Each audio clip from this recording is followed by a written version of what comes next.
Well, hello everyone again. You know, it's been 5 days since I put up a video. I put out this video last Monday, and I was telling you how I just planned the schedule. I was going to put up Monday, Wednesday, and Friday, and I had different categories or styles of videos I'd be doing on each day. Well, I ended up traveling a lot for work later in the week, and which both kept me busy time-wise, and it also kind of messed with my access to internet. So, you know, my first week of that, and I managed to not get anything up on Friday. So I was telling a friend that last night, and he said, man, you should have just put up something quick and short, even just told people that you didn't have time to do anything, and you know, just a short video with a few clips from where I was at or something. So I didn't think of that. That would have been a good idea. So meanwhile, you know, I finally made it to Arizona anyways. That's been a long haul. So I'm going to show you a little of the scenery around here. This morning, it's gorgeous.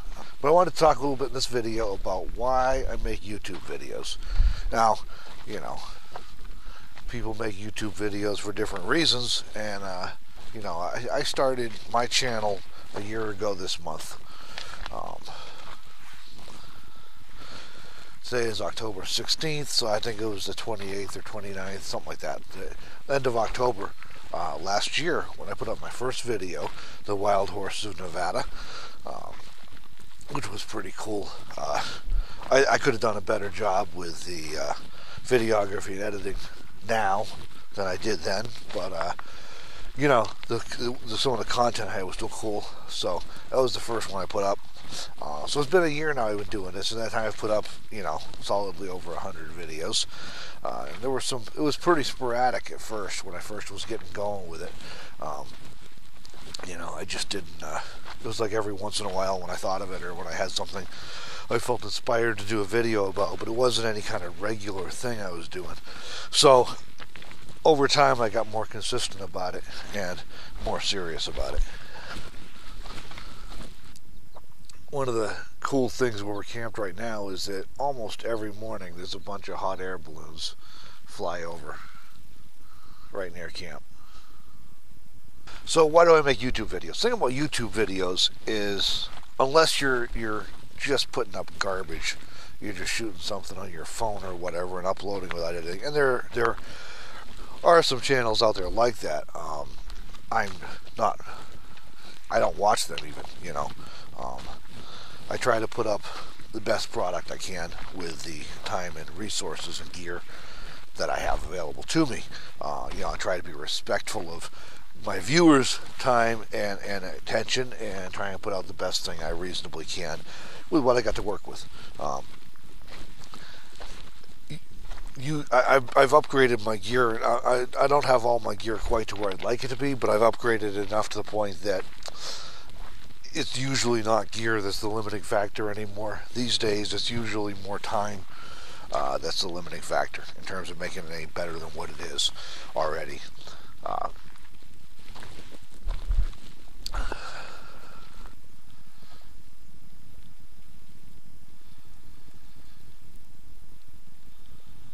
So, why do I do it though? Because it's a lot of work. I mean, I like to tell people that a YouTube channel quickly becomes a full-time job long before it becomes a reliable source of revenue, and that's true. You'll be putting in 40, 50, 60 hours on a YouTube channel long before you're making even what startups sometimes call ramen profitable. So you got to have more than just doing it for more than just money, because you know, and the bottom line is a lot of channels never get over that hump to being truly profitable.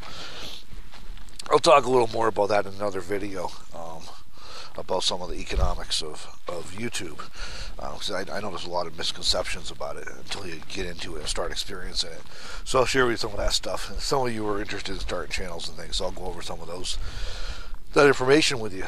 When I first started, I was doing video editing and sometimes shooting for other people, for other clients, and I figured it might not be a bad idea to have my own channel with some content on it, kind of for branding, basically, because otherwise, how does that, you know, I mean, when you're doing freelance work or corporate work, sometimes you can tell people you worked on projects. Other times you're not allowed to. You're doing it like when you're doing writing, they call it ghost writing. You know, so for instance, so I have when I do from a lot of writing, and I still do some. I've had I have articles that are published on major national and international companies' websites, but they don't have my name on them. But I could go to the websites. I can show you this is my article and this is my article. And so you do the same thing with video. Sometimes you're not allowed to tell people. Sometimes you are. But in any case, I figured it'd be good to have my own repository, my own portfolio, basically, of stuff I did. Basically, the main reason I started doing it, because I was perfectly happy just editing for other people at the time. I was happy with the editing. I didn't really have any personal desire to get in front of a camera at that point. That was a little bit nerve-wracking to me. Actually, it was terrifying to me.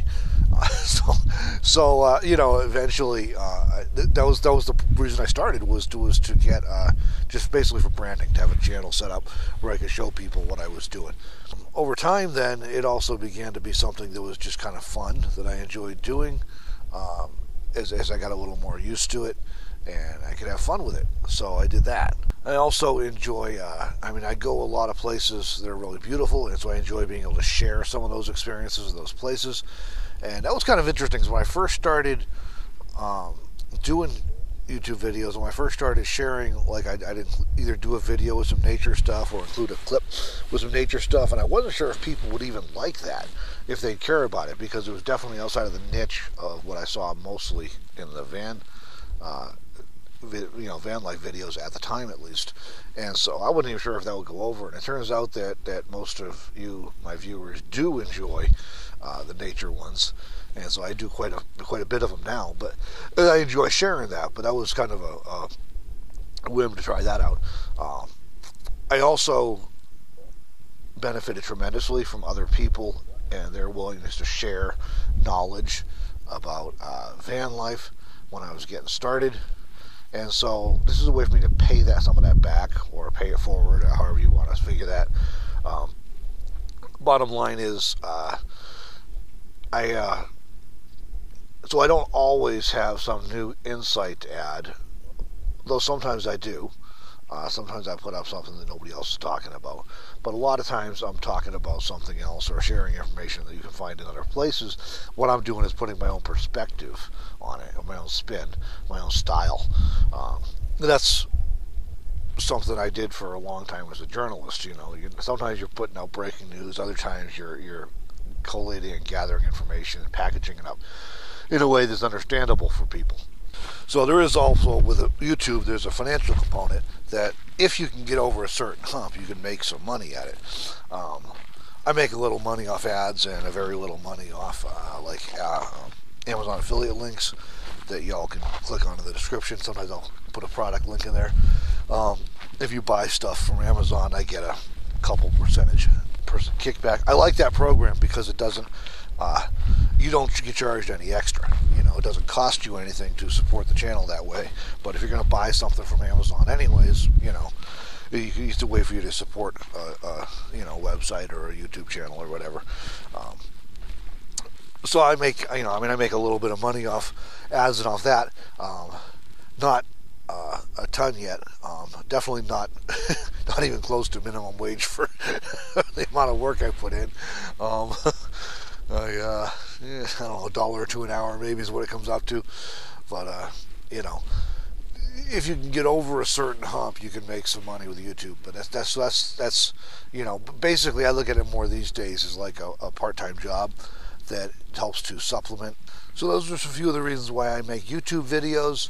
Like I said, I started off as a branding thing, and from there it went to just something that I enjoyed doing, had fun with, and to a way to share nature and scenery and wildlife, and a way to give back a bit from some of the things I've learned from others, and to definitely share my own perspective on it. I never just regurgitate information. I try and share my own perspective and my own experiences woven in with useful information, and to sometimes hopefully original ideas as well, original discoveries, and as a way to part-time income.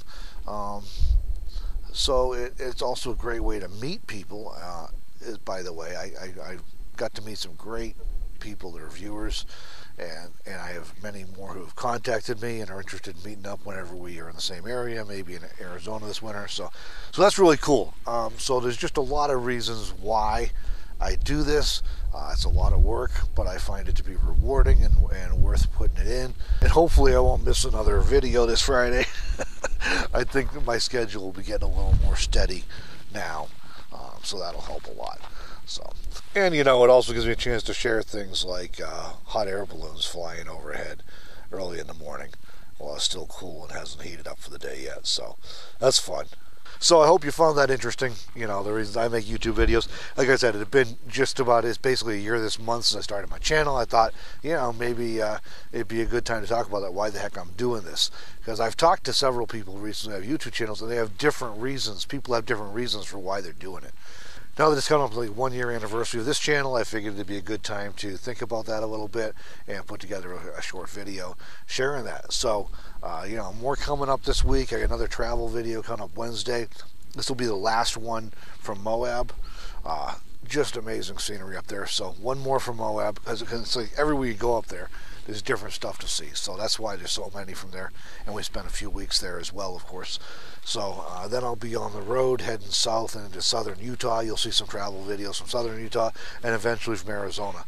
And who knows where else I'll get this winter as well. But so there's that. That's what's coming this week. So thanks for watching, everybody. And you know, like this video if you enjoyed it. Hit the subscribe button so you can be notified of new, and ring the bell so you're so notified of new videos I put up. And we'll see you in the next video. Thanks. Okay, if anyone knows what this tree is, I'm trying to crowdsource this information. I can't figure it out. I'm not sure what the tree is, and I've tried doing internet searches, and I haven't identified it so far. It's kind of a shrub, I guess, a bush. It's about, I'm going to say that's about 7 or 8 feet tall.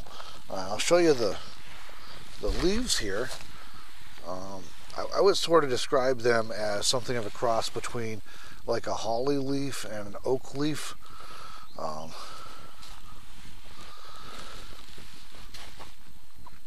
And I just don't know what this plant is. But what's interesting about it is it's got some, let's see if I can find something for you. There you go. It has some kind of fruit. They're kind of hard. And these in context, you know, they're hard. Like, I can squish them a little bit. They're maybe ½ an inch to an inch in diameter. And I just don't know what this plant is. But I'd love to know. So, and here some of these are dried out pretty good, like this one, and this one's really dried out. So, if you happen to know what that tree is, I'd love to know. Let me know in the comments, please. Thanks.